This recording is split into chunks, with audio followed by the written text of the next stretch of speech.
Well, I've done it again. I have rendered the welding table unusable. So join me with you, if you will, over on the other workbench, which is rapidly becoming unusable. Let's talk about the latest scrap acquisition and the woes I was suffering with the carburetor. That's the carburetor, original Niki carburetor. I took off of it and replaced with a clone, which turned out to be a failure. I want to thank all of you folks that commented on the last video in this series on that, about the surging, backfiring problem and the possible causes and recommended fixes. Thank you all very much for that. And I tried some of those. And in my case, they didn't work because I discovered what the problem was, which I'll share with you in a minute. I was watching Bree on the YouTube channel Chicanic. She's a professional small engine mechanic, and she talked quite a bit about Niki carburetor woes. And if you go to Briggs to buy the carburetor kit, it's like $60. Well, guess what?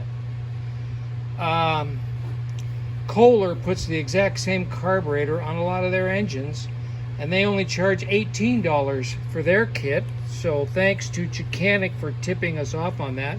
If I remember, I'll leave a link in the description for the video where she shares that information. Let's see. That's your part number right there, but not all kits are equal. You see the components in there. If you buy this kit on Amazon, same part number, but it leaves out two critical components: the O-rings for the jet, and where your inlet is on the carburetor. They'll flood out, and then you'll hydrolock your engine. So I got this kit from a small engine repair shop. I looked on eBay, and pardon me, I'm doing this all one-handed. I bought this kit from the small engine parts warehouse, and of course this is in the United States. For my viewers from other countries, this probably won't do you any good, but this is where I got this kit from. $18, genuine Kohler parts. I do believe it's made in the USA, but I don't know. Can't verify that for sure. Doesn't matter. I've got everything I need to rebuild the existing carburetor. Now, again, thank you to all my viewers that offered repair suggestions on the previous video. This is what I discovered. When I initially put that carburetor on, fired that mower up and adjusted that carburetor in, it ran great. Idled good, no surging, no backfiring, no popping. Ran like a watch. Then I just shoved the machine off to the side for 2 or 3 weeks and didn't touch it. And then you saw in that last video I posted, I fired the thing up, surging really bad, backfiring, popping, and I hadn't done a thing to it. Well, I pulled the carburetor apart in that video, and the bowl looked clean, but I didn't go far enough. I pulled that carburetor apart again after I posted that video, and I discovered on the plastic section inside that carburetor where your float attaches to and all of that, here was all these black specks that I didn't see before. And what it turned out to be was all the soft goods within the carburetor were disintegrating. Now, wherever they made that carburetor, probably China, they did a pretty good job molding those components, but whatever rubber they used was not compatible with gasoline. And I use a pretty robust treatment in ethanol fuel gasolines, and I have zero trouble with any of my other small equipment.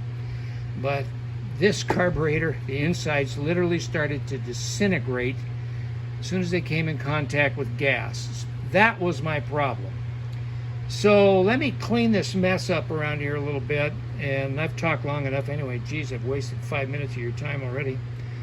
And let's pull this thing apart, clean it, get this kit in it, and then put it on that latest scrap acquisition, see what happens.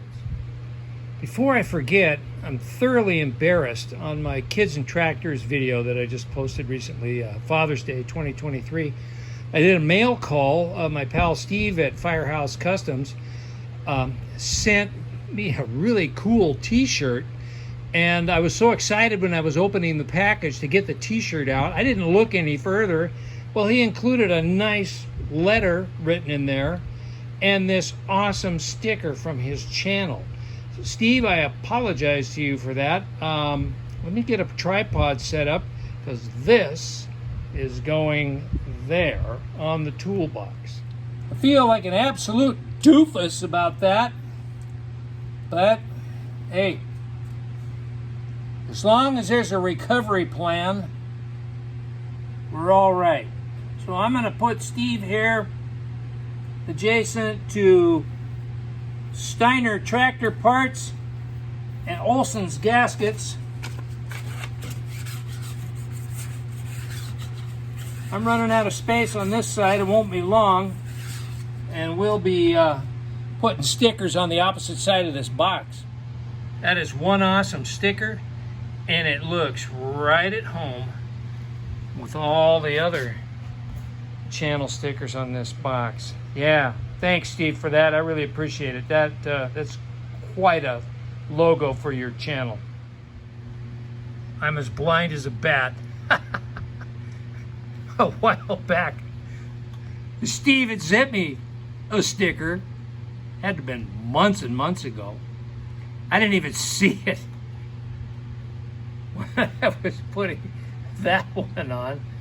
So hey Steve, you're a double whammy on the box, and that's okay. It's still an awesome sticker. And I've got other double whammies on here. I mean, triple whammy in the case of Arco at Outlaw Edge. So yeah. I'm gonna sit here and laugh at myself for a few minutes now. So I didn't film taking it apart and cleaning it, because a couple videos back I already filmed taking this carburetor apart. So if you want to see that, you can go back and look at that video. It's all in this series about the latest scrap acquisition. Assembling it is, you know, just the reverse of taking it apart. So I'm going to start digging the stuff out of the kit, and we'll start putting this back together. Yeah. So here's all the old guts right here. And here's the new parts right here. So the first thing I'm going to do, so I don't lose them, these two O-rings right here. This small one goes on the jet. This larger one goes right here, and that inserts right here, which is in your inlet. If that gasket, that O-ring, is damaged or all flattened out, goes like the old one, then fuel is going to bleed right by there and flood out the engine. So let me set up a tripod here. There's the jet there, so I'll peel the old O-ring off of there and carefully put this new one on. We'll put it all together. To quote my friend Arco at Outlaw Edge, sorry for the crappy camera work. I'll try and do this as best as I can, but fat fingers and small parts, you know. Let's see, where are you at here? There we go. I don't know if you can see that little jet or not, but I'm going to peel the O-ring off of that and put the new one on, since that's the smallest part. Boy, that's really on there. This O-ring is so rock hard, it's just peeling out of there. You probably can't see anything. I apologize for that. There, I got it all fat fingers. Look at that. Whoa.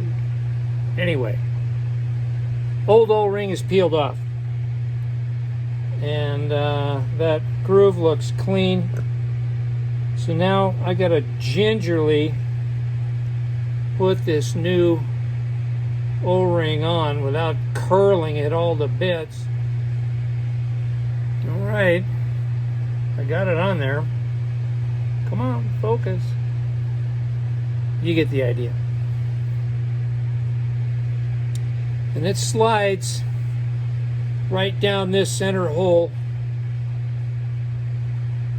with the gasket O-ring side down. And that mates up with the emulsion tube on the body of the carb here.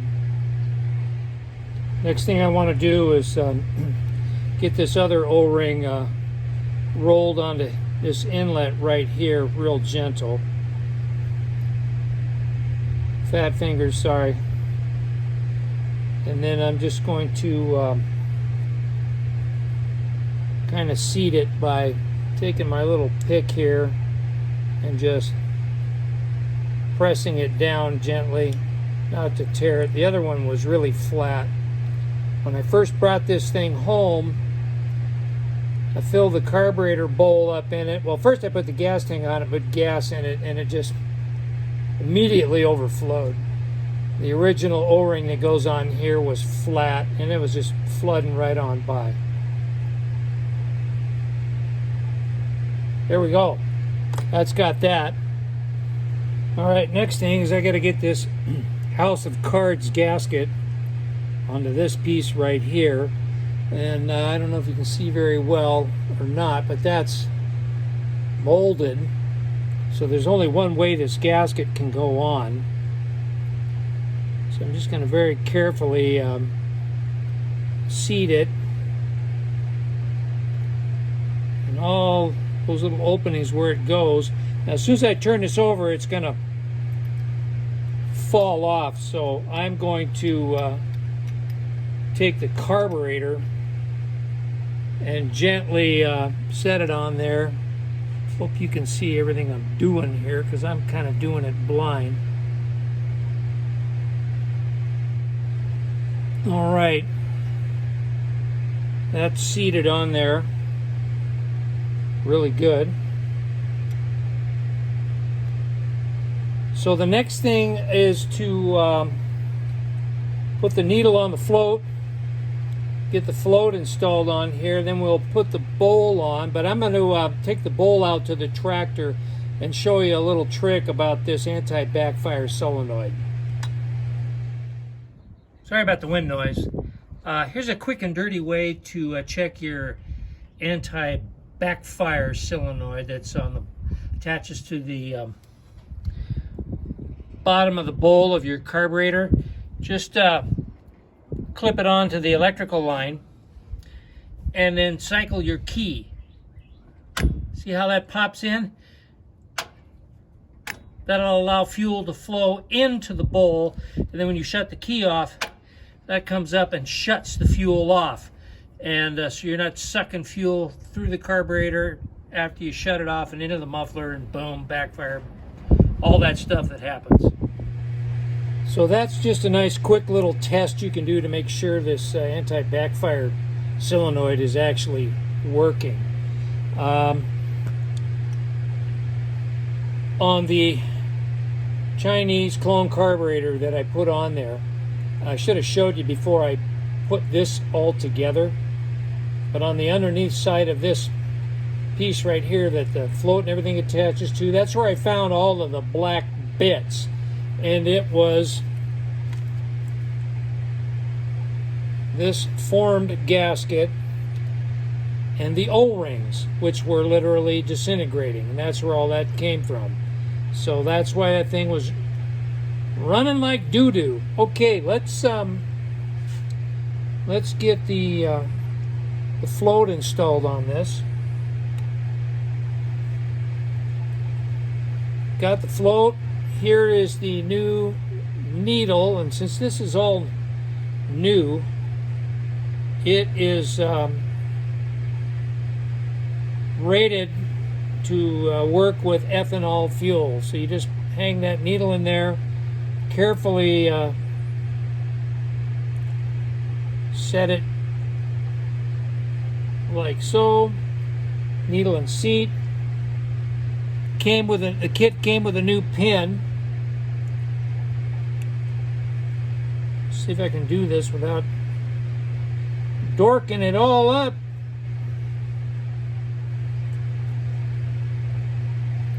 Come on. There we go. There. So now the float is attached.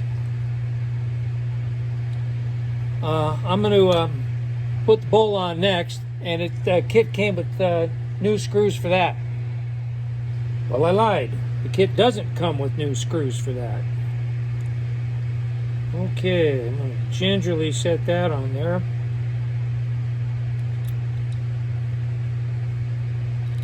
Start my screws. Regular Phillips screwdriver. I like to go back and forth to keep even tension. This is aluminum, you know, compressing an O-ring style gasket, so I don't want it to get lopsided, and definitely don't use an impact on stuff like this. All right. That's good. That's snug. Good enough. Okay. What's next? The air fuel mixture screw. But before I do that, I'm going to show you, this is my fuel stabilizer of choice.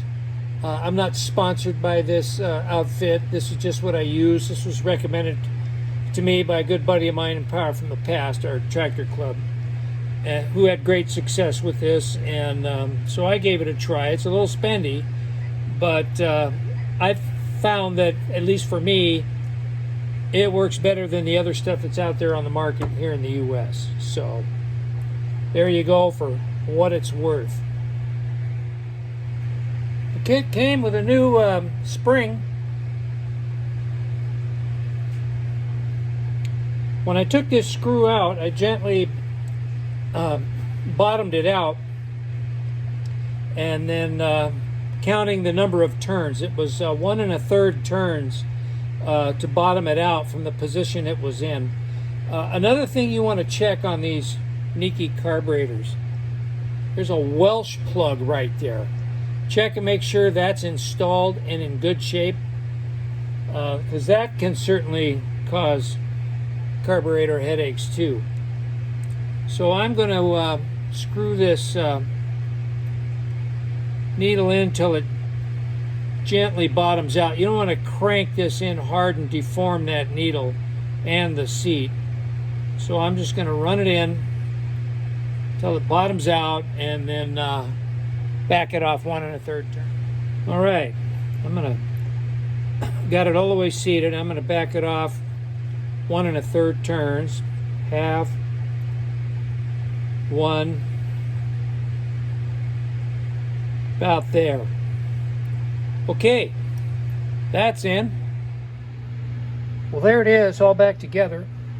So what I'm going to do is, it's getting really late in the day, dinner time. So tomorrow I'll back the Dodge out of here, and I'll bring the Craftsman LT1000 back in. We'll mount that on the engine, put some gas in the gas tank. We'll see what happens. Let's get this carburetor off of here. Get the refreshed carburetor on here. Had the shroud off so many times now I can do it in my sleep.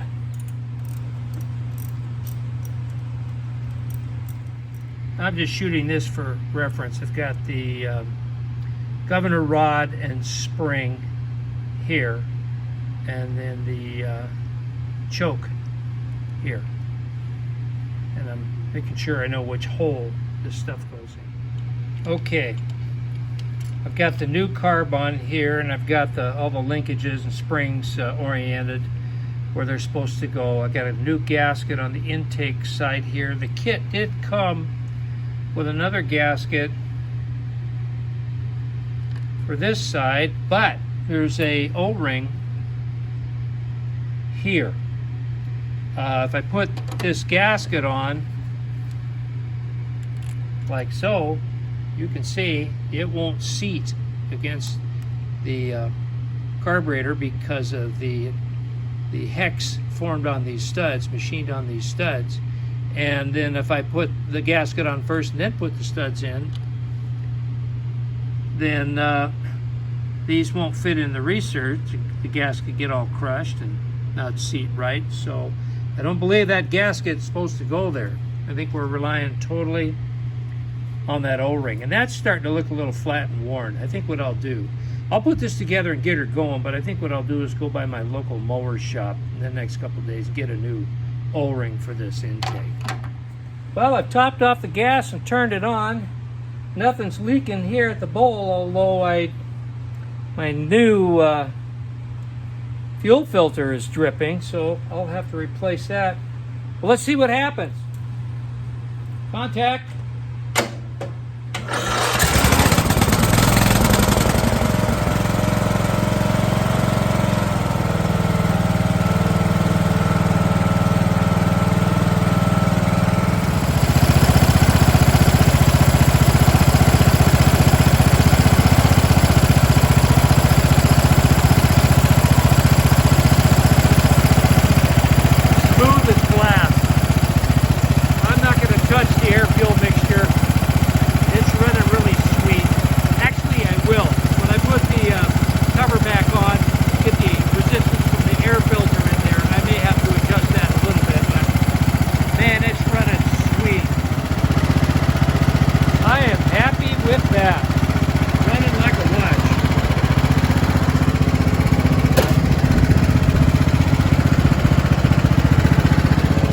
Voltmeter on the battery terminals, and the charging system's working.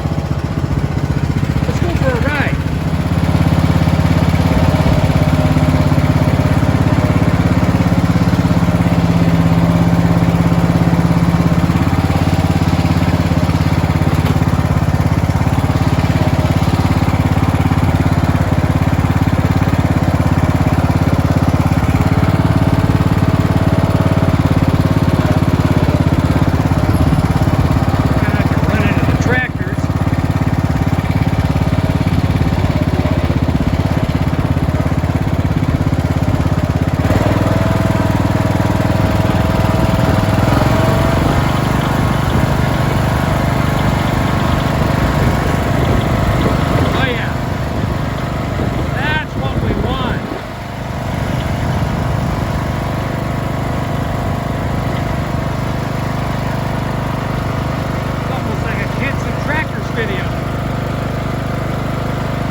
Success. I was preparing myself for the arduous task of taking that Kohler engine out of the parts machine and putting in this one if this carburetor rebuild didn't work. Boy, that drove me nuts. But hey, we've got a successful outcome. The little Briggs is running good. As far as how long it lasts, I don't know. I mean, like I said in the earlier videos, this thing sat beside a shed for years. I'm sure there's a little stickiness in the valves yet. I'll probably throw some fuel treatment in there, Berryman's or something like that to help clean that up. But I'm happy. So the next step now is to get the deck that I refurbished, get that mounted on there and take her out for a test mow, but not on this video. This video is really long, so gonna stop it here. Hey, I've crossed the 600 mark on subscribers, so if you're new to the channel, welcome, and thank you very much for joining us. And as always, to my existing subscribers, thanks for sticking around and on these scrap odysseys. Welcome, newcomers. Thanks, stay-comers, stayers, whatever. I'm rambling now, so I better shut up. Thanks for watching, everybody. We'll see you real soon on the next one, and that should be plumbing the pig. I'll feature the deck on this mower sometime in the future. But for now, it's going to be the pig. So we'll see you real soon. Bye now.